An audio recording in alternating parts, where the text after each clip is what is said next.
Hello and welcome to the Flipping and Wholesaling Houses in New York show. I am Michael Pinter, where I teach you how to start flipping and wholesaling houses, or if you're already doing it, how to grow your business. I had a general question comment today of how to flip houses with no money and bad credit. So the easiest answer to that is to wholesale in a situation where you don't have to put that much money down. So in New York, unfortunately, the standard EMD, earnest money deposit, is 10%. So if you're buying something for $300,000, they're going to ask you to put $30,000 down. In the other 49 states, is usually a nominal fee, $500, $100. Sometimes they don't even deposit it. In New York, you can negotiate that. So it's very hard to borrow that money. So the truth is, the beginning, when you're starting out, even if you're wholesaling, the best bet is to partner with somebody who's established like me. I just had one of my students do a second deal. And it's going to be a monster deal. I think it's like an $85,000 wholesale deal that we're going to split. So that's the easiest way to do it when you start. You can do a couple of deals like that until you have enough money for a deposit. And then the idea of wholesaling is that you're not even closing on the property. So your credit is irrelevant. If you are going to go to contract on a property, no one's ever going to run your credit. If you can assign the contract, then your credit's irrelevant. And if you have enough money for the EMD, for the earnest money deposit, then you're fine. Again, those are negotiable, so don't assume it's going to be 10%, but you need to have a discussion with the seller, who is going to have a discussion with his attorney, who's going to draw up the contract about how much the deposit should be. If you don't have that discussion, it can get complicated.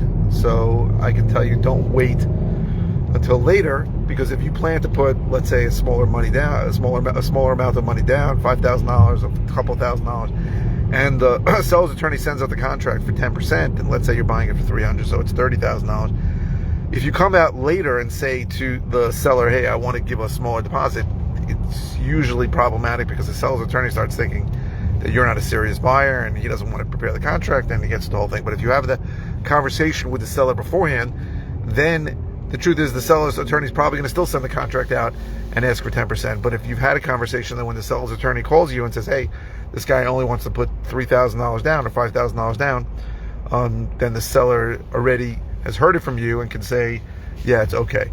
So that is one possibility. So partnering up with somebody established is probably the best bet. The other way is to wholesale if you can negotiate the EMD, the earnest money deposit, down. Now, if you want to close on the property, your credit may or may not be a factor where you're getting a hard money loan. So the truth is, a long time ago, hard money lenders never ran credit. Today, they often do run credit. But there are hard money lenders that don't care about credit if the deal is good enough. And there are hard money lenders that may just increase your terms, increase the rate, or lower the amount they'll give you on a hard money loan. Now, for that gap, because even if you're getting the best terms on a hard money loan, best terms on a hard money loan today are going to be that you have to put 10% of the purchase price down, and they'll fund the 90% of the purchase price plus whatever the construction funding is. But even in that case, there's still a gap. So the best bet to fund that gap, if you don't have the money, and we're talking about how to do deals with you don't have money, is to partner up with somebody else. So an equity partner who is going to lend you that money and get either a rate of return on their money for the amount of time you use it, or a percentage of the profits of the deal. So when I started, we used to fund the gap with private money, and we would give them a percentage of the profits. So we did that for years, and after years, it really became, it became cumbersome for me, because every time we sold the property, we were paying off a hard money lender a huge chunk of interest, and then we were paying a huge chunk of the profits to the equity lender. The best bet really is to find a private money lender that's going to lend all of it. So all of your purchase price, all of your costs, and all of the construction. That's the best bet. And then just pay them a rate of return. And even if it's a high rate, even if it's 15%, it's still worth it if you only have one person to pay when the deal ends. So I would highly recommend finding private money lenders. And there are a lot of people out there who want double-digit returns secured by real estate. Now, if you don't know what you're doing, I would advise against it, because you're not going to make people happy if you screw up and buy something, pay too much money, do too much work, take too much time, and end up not making money. That's not good. But if you know what you're doing, then finding a private money lender is really the best way to go about doing this. They're not going to run your credit, and they're not going to care if you have money. Although some of them are going to want you to put some skin in the game. So you want to find a private money lender that's willing to fund the whole thing and is not going to ask you to put any money up if you don't have any money to put up. So there are definitely people out there looking for that. And the private money lender is secured by usually a first and only lien mortgage on the property. So in theory, if you would stop making payments, they would foreclose. And they're also protected because usually buying it at a significant discount to what the ARV, the after repaired value, is. So that is how they are protected. Now, I also would advise, if you're starting out, that you should probably pick a deal that is not a major renovation. You want to pick a deal with minor work as opposed to major work, because work always leads to more work, and inevitably, whatever you estimate the price tag for the construction is going to go up significantly, and usually that goes hand in hand with the time frame. And of course, if you're borrowing money, every day you have the property costs you money. So you want to pick a smaller kind of rehab, not a large rehab.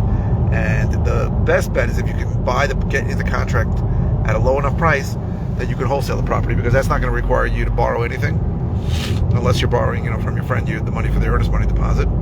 So wholesaling the property, if you can buy it cheap enough that you can then assign the contract to someone else who's going to do the renovation, that is what I would recommend.